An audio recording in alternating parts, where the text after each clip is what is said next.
Hello दोस्तों, तो आज हम पढ़ने वाले हैं मैच द पेयर। तो हमें दो कॉलम दिए गए हैं। लेफ्ट साइड में है क्वांटिटीज है हमारे लिए।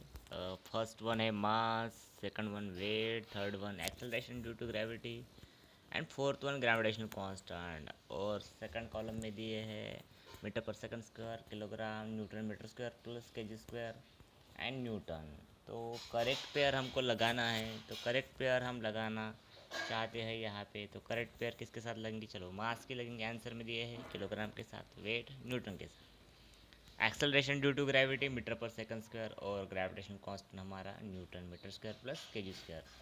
तो ये तो हमारे मैच द पेयर्स हो गए। अभी हम दूसरी चिड़ी पढ़ेंगे। तो डिफरेंस पढ़ने वाले थे हम लोग आज, तो डिफरेंस पढ़ना है हमको। So write down the question, the difference between the mass and the weight. The चलो, तो लेफ्ट हैंड साइड में मास है, राइट हैंड साइड में वेट है। तो इन दोनों में क्या डिफरेंस है? जैसे कि हम लोग बाकी लोग समझते हैं कि मास और वेट तो सेम होते हैं, लेकिन ऐसा नहीं है।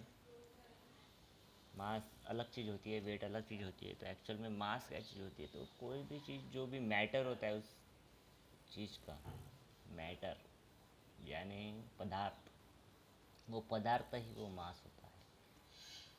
यानी the mass of the body is the amount of matter present in it. जो पदार्थ है वही मास है। और वेट क्या होता है? तो जो पदार्थ होता है, जो जिसे हम द्रव्य कहते हैं, तो उसका जो एक्सेलरेशन होता है यानी अट्रैक्शन होता है टुवर्ड द अर्थ या किसी भी चीज़ की तरफ। लेकिन अर्थ के ऊपर तो वो नीचे की तरफ होता है। एक तरह का फोर्स होता है, वो किसी भी चीज़ को आप ऊपर से छोड़ दो तो वो नीचे की तरफ जाती है। इसका मतलब उसे उसे कोई ना कोई चीज़ नीचे खींचती है। तो इसका मतलब जो वेट होता है, द वेट कहते हैं the weight of the body is the force with which the earth attract. तो अर्थ जिस जिस फोर्स से अट्रैक्ट करेगी वही इसका वेट रहेगा, इसलिए हम वेट को फोर्स को इक्विवेलेंट बोलते हैं। तो मास क्या है? The mass of the body is the amount of matter present in it. मतलब जो भी मैटर है वही मास है। और उस मैटर का यानी उस बॉडी का जो भी अट्रैक्शन रहेगा टुवर्ड द अर्थ वही रहेगा उसका वेट। तो चलो, mass it has magnitude but no direction.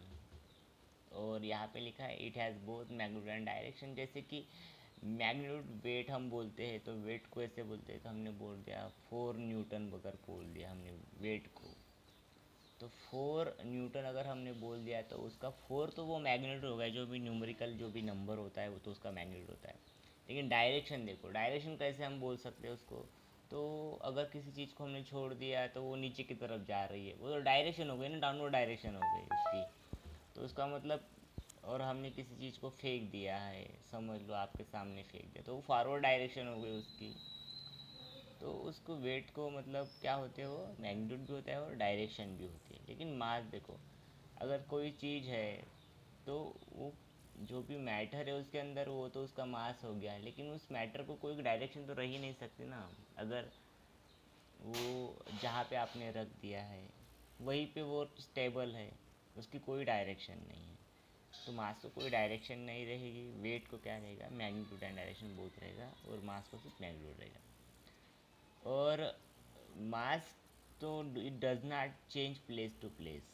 तो देखो कुछ, जैसे लड्डू पकड़ लो आप, लड्डू कहीं पे भी लेके जाओ अपना, कोई भी लड्डू ले लो आप, या गेंद ले लो, तो आप कहीं पे भी लेके जाओ, जो जितना है वो उतना ही रहेगा, कम ज़्यादा तो होगा नहीं। लेकिन उसका अगर अगर अगर हम वेट देखेंगे तो वेट क्या हो जाएगा, उसका चेंज हो जाएगा। आप अर्थ पे उसको काउंट करो वेट अलग आ जाएगा, उसको मून की जाके काउंट करो अलग आ जाएगा। ग्रेविटेशन की बाहर लेके जाओ तो वो वेटलेस भी हो सकता है। तो वेट बॉडी का क्या हो सकता है, चेंज हो सकता है प्लेस प्लेस टू प्लेस में। और मास अगर fourth point, it can never be zero, ये तो कभी ज़ीरो हो ही नहीं सकता। अगर मास ज़ीरो हो जाएगा तो बॉडी दुनिया से पूरी गायब हो जाएगी, वो रहेगी ही नहीं, एग्जिस्ट ही नहीं करेगी वैसे वो। तो it can be never be zero, mass zero नहीं हो सकता है। Weight weight it is zero at the centre of the earth. चलो देखो, जहाँ पे कुछ खींचने वाली कोई चीज़ ही नहीं रहेगी, तो अर्थ के सेंटर में अगर हम पहुँच गए समझो, तो उसको क्या खींचेगी? कोई सेंटर में तो कुछ चीज़ है ही नहीं, तो उसको खींचेगी नहीं तो वेट उसका आएगा कैसे? तो जीरो हो जाएगी। और या तो स्पेस में चले जाओ, वो भी वेटलेस हो जाएगी वो। और अगर ग्रेविटेशन के बाहर चली जाएगी तो फिफ्थ वाला पॉइंट है, it's SI unit is the kilogram. तो आपको अब हमने पिछले बार ही पढ़ा था कि मास का एसआई यूनिट क्या है, किलोग्राम है।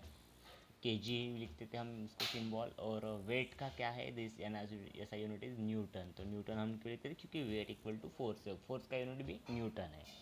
तो चलो इस तरह से हमने डिफाइन कर लिया। तो अगले क्लास में हम आगे की चीज़ें पढ़ेंगे।